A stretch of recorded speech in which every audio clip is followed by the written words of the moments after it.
Hello, Brobs. This is.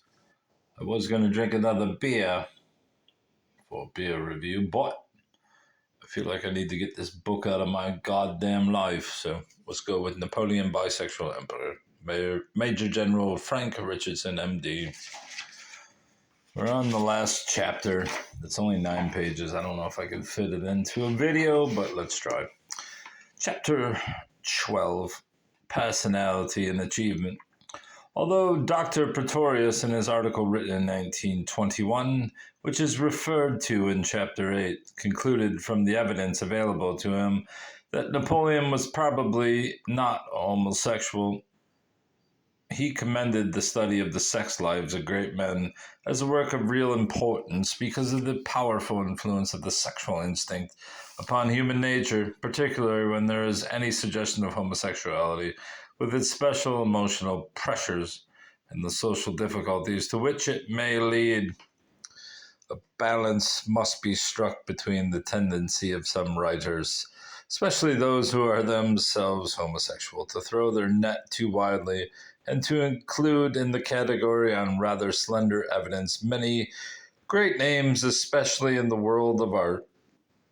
And on the other hand, the natural and often laudable reaction of those who may not have studied the evidence very carefully to dismiss most of such suggestions as the malicious chatter of evil and salacious minds. The American critic Susan Sontag recently asserted that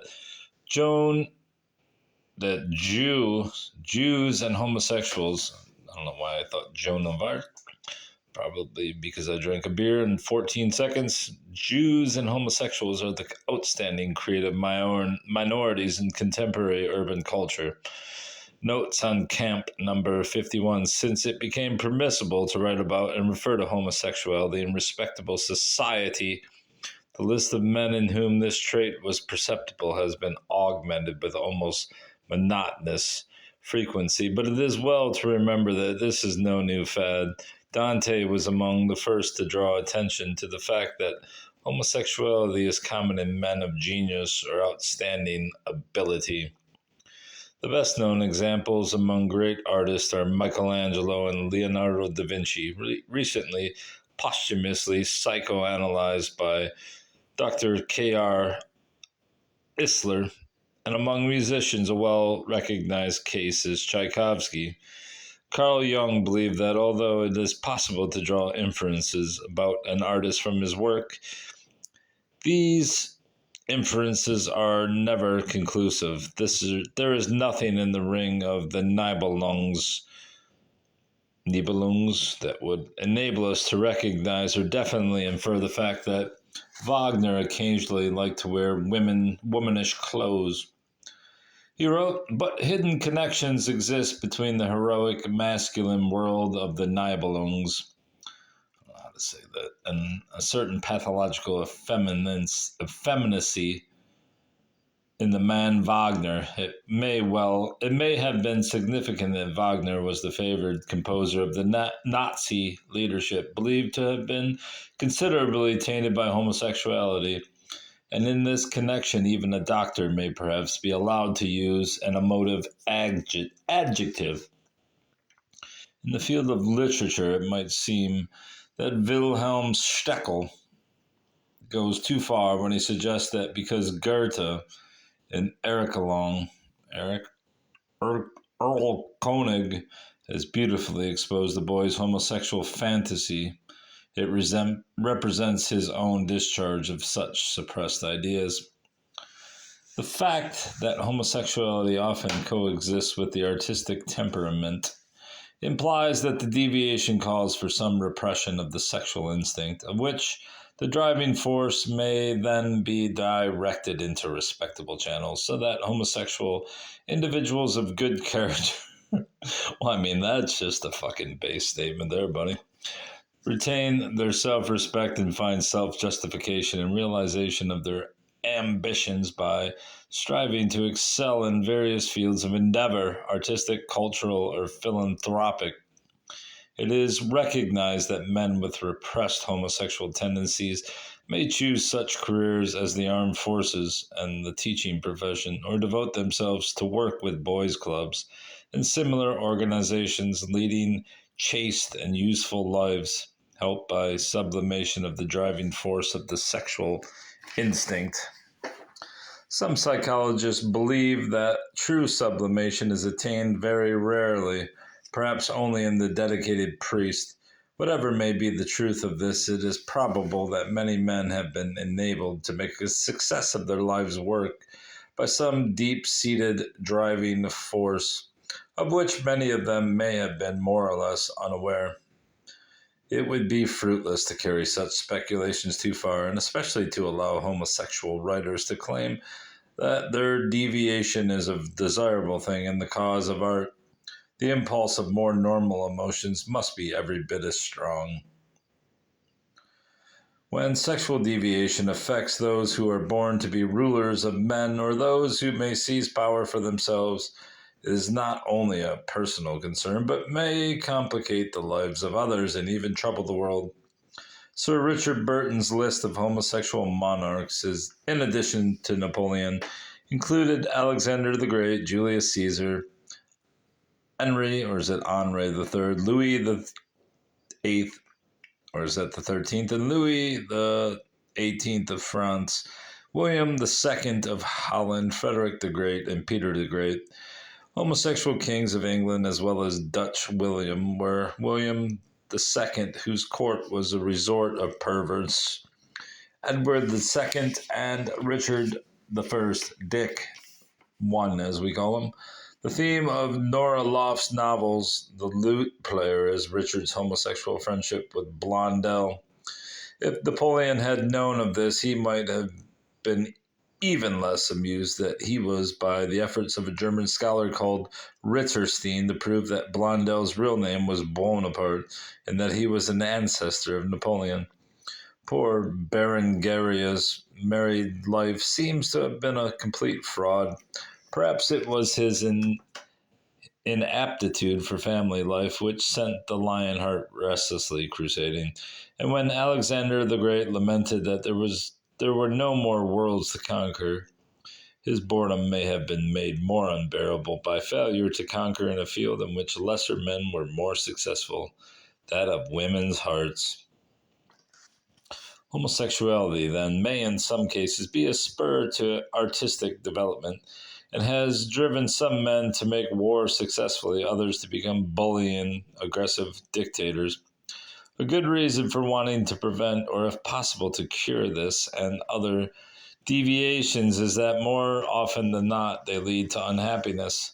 Sex education, from which not long ago parents and teachers recoiled in embarrassment, is now directed at the young from many angles, and in various forms, many remarkably free from prudery. Parents and even schoolmasters are now sensible and enlightened in this role, which, however, is still not entirely free from difficulty. Army experience suggests that there will still be young men who, for various reasons, some of them, like the factors in Napoleon's life, which I have described, will understand themselves, believe that they are undersexed, or an expression which they often use, and may drift unnecessarily into homosexuality or other deviations. They need to learn that anxieties which seem so personal and secret, even unique to themselves, should be brought to a doctor. And it might be said that medical education must ensure that even young and inexperienced doctors can give sound counsel in such matters. Even today, when interest in sex and the desire to instruct the young amount almost to an obsession. The path to sexual adaptation from infancy through childhood and adolescence can be like the voyage of Hans Andersen's steadfast tin soldier down the gutter. There are still drains for his paper boat to circumnavigate and big fish to swallow him.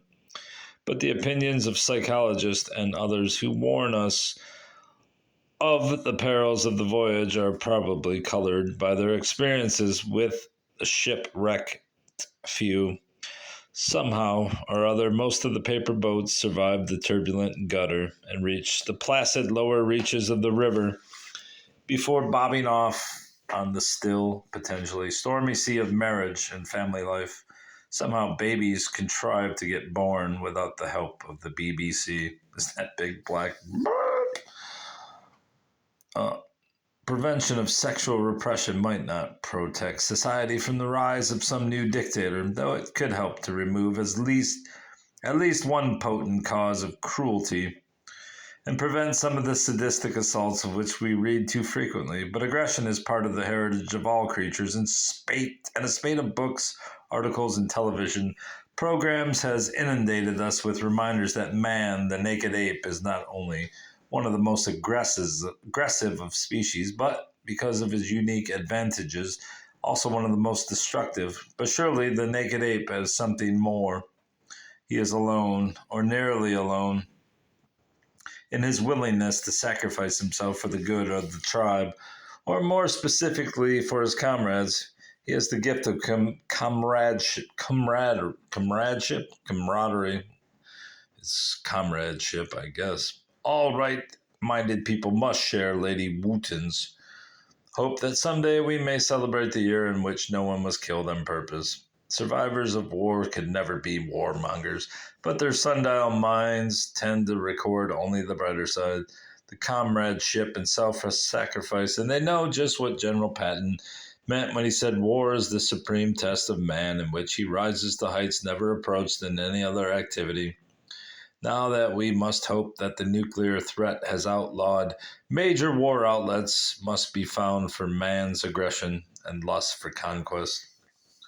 A popular outlet today seems to be demonstration fever, and the ferocity and even in some lands the steadiness under fire of anti-war demonstrators suggests that they would make fine soldiers, haircut or no haircut.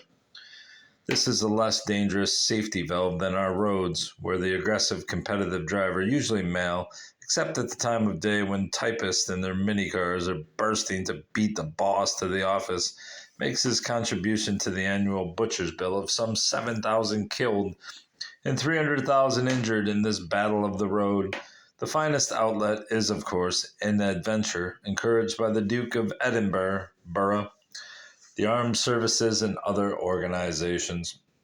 Still, the fear must remain that somewhere in the world, in the mind of some misunderstood child, misunderstanding themselves, perhaps mental processes could be germinating, such as those which produced Napoleon or Hitler. Richard Sargent, the pen name of an English surgeon, in his book The Spectrum of Pain, observes that power in the hands of psychopaths is one of the most dangerous influences in the world.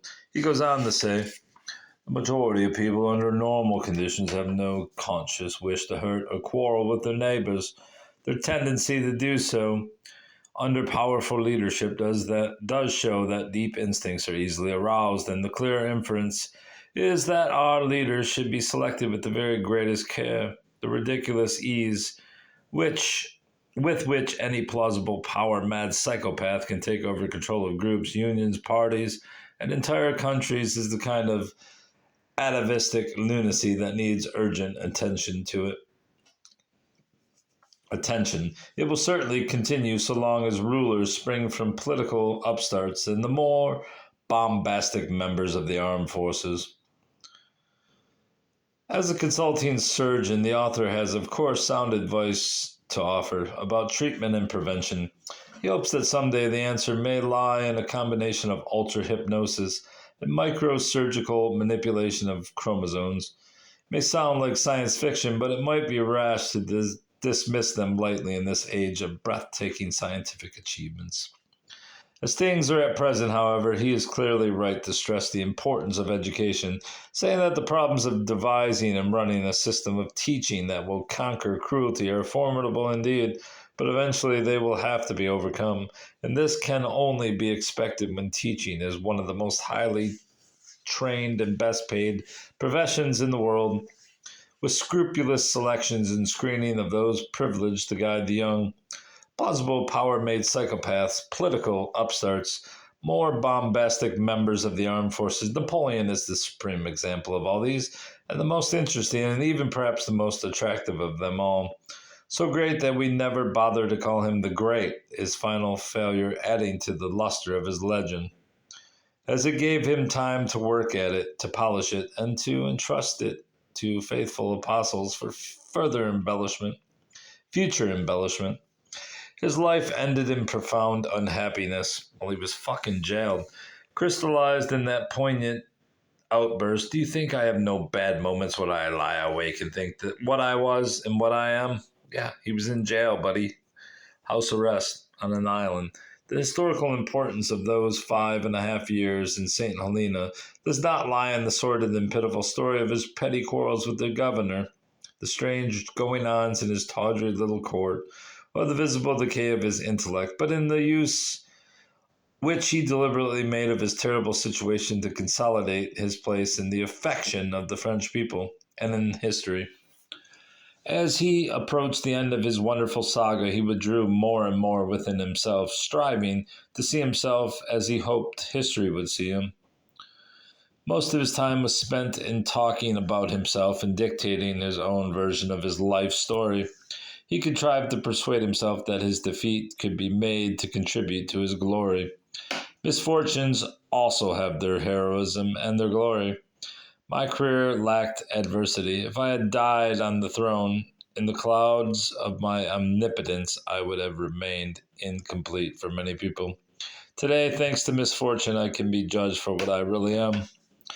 Now that adversity had come, the use he made of it was far from honest. The American essayist Ralph Waldo Emerson, 1803 to 1882, roundly denounced Napoleon, the boundless liar whose bulletins were proverbs for saying what he wished to be believed.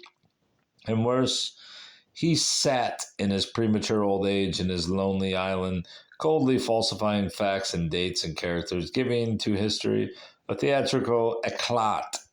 It is a pity that this judgment is well merited, because there was so much that needed no bending of the truth or meretricious gloss.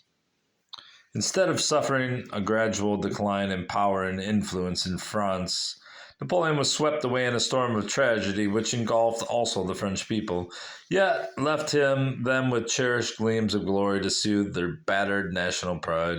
Although the country lay prostrate in defeat and surrender, the words which rang in their hearts were, "The Guard dies, but it does not surrender."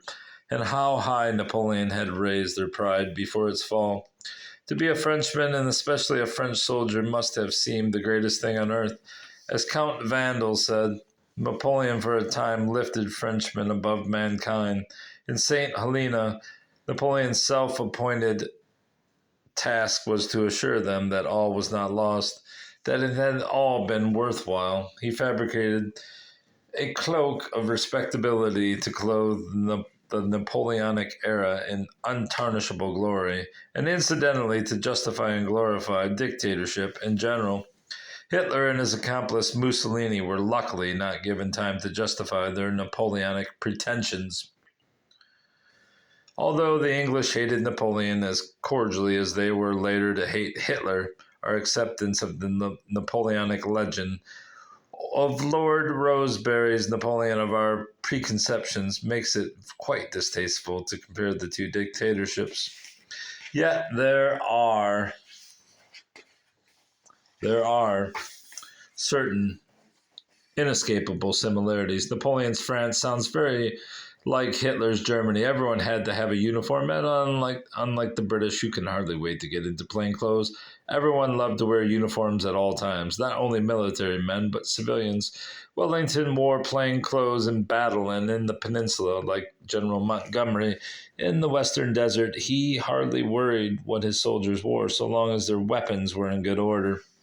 One officer wrote that one hardly ever saw the old red rag, i.e. correct uniform, in the peninsula, but the French soldiers booted and spurred, and in the most gorgeous uniforms lorded it not only over the conquered people, but over civilians in France, pushing them into the gutters and behaving with great license.